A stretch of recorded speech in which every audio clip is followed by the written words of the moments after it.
আমাদের গ্যালাক্সির নাম হলো দা মিল্কি ওয়ে গ্যালাক্সি। মিল্কি ওয়ের পাশে অনেক বড় গ্যালাক্সি আছে, তার নাম হলো দ্য অ্যান্ড্রোমেডা গ্যালাক্সি। এরকম কোটি কোটি গ্যালাক্সি আছে আল্লাহর বিশ্ব জগতে। জোরে বলেন সুবহানাল্লাহ। রসুল কত বড় রহমত স্বরূপ ব্যাখ্যা করতেছে।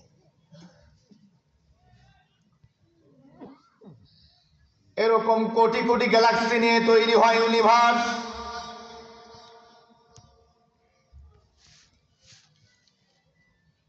কোটি কোটি ইউনিভার্স নিয়ে তৈরি হয় মাল্টিভার্স।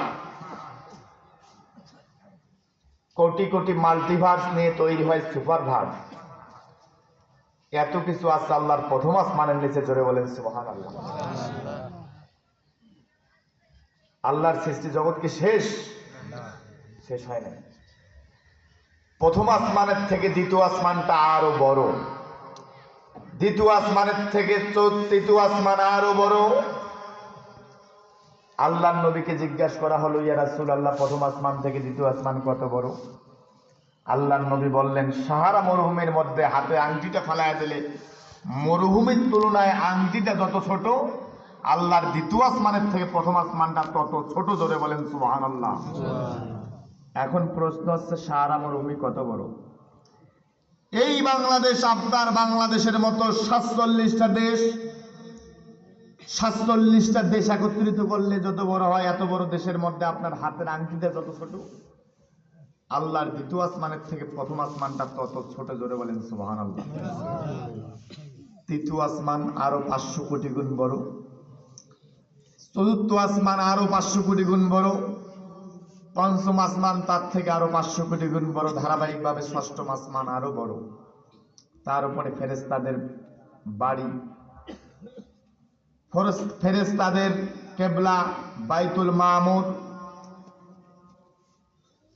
সিদরাতুল মুনতাহা, তার উপরে আল্লাহর আরশ, কুরসি, সাকিনিন ফিহা ওয়াল বিয়ারা ফিহা মা বাইনাস সামাওয়াতি ওয়াল আরদ। আসমানের একেবারে আল্লাহর যে আরশ, কুরসি, তার উপরে আল্লাহর 70,000 নূরের পর্দা। জোরে বলেন সুবহানাল্লাহ। সংক্ষিপ্ত সময়ে আল্লাহর সৃষ্টি জগতের এই যে ক্ষুদ্র একটা বর্ণনা বিশ্ব জগতের তুলে ধরলাম। আমার নবী শুধু আপনার বাংলাদেশের জন্য নয়, এই ওয়ার্ল্ডের জন্য নয়, তামাম সৃষ্টির জগতের জন্য আপনার আমার নবী রহমত স্বরূপ। জোরে বলেন সুবহানাল্লাহ।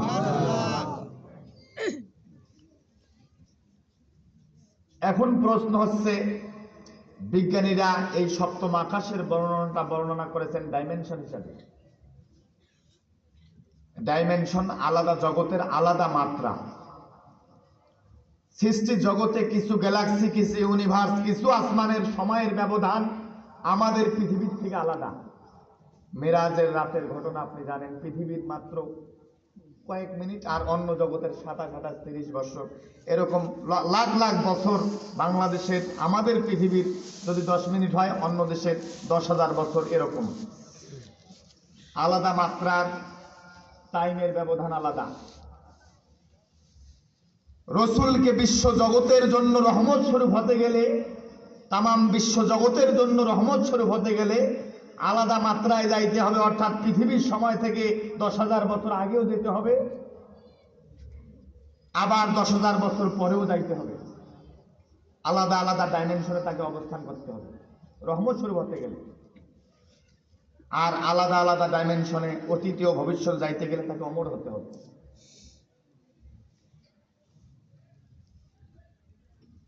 এটা হলো আল্লাহর নবীর সম্মানের মর্যাদা। ওই নবী, যে নবী পৃথিবীর আলাদা গ্যালাক্সি, আলাদা ইউনিভার্স, আলাদা মাল্টিভার্স, সুপারভার্সে যাইতে পারে, সেই নবীর উপরে যখন আপনি দরুদ পাঠ করেন, ওই নবীকে বাংলাদেশে আসতে পারে কিনা বলেন?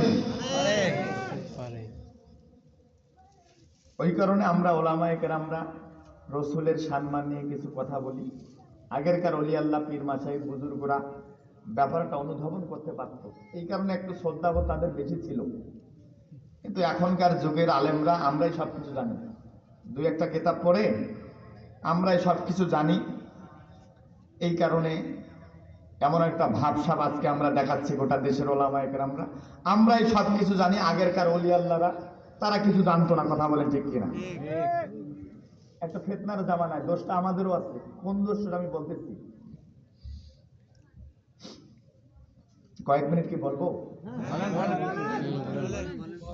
না? যদি বলেন আমি বলবো, কারণ এই মাহফিলটা কুরআনুল কারীমের মাহফিলটা আল্লাহর নবী বলেন জান্নাতের বাগান।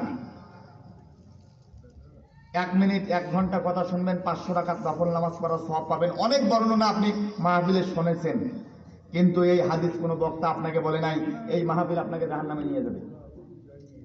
এই মাহফিল আপনাকে, আজকে আমি বলতেছি, এই মাহফিল আপনাকে জাহান্নামে নিয়ে যাবে। কেন? এটা আবার কেমন কথা হুজুর? কিভাবে লক্ষ্য করেন?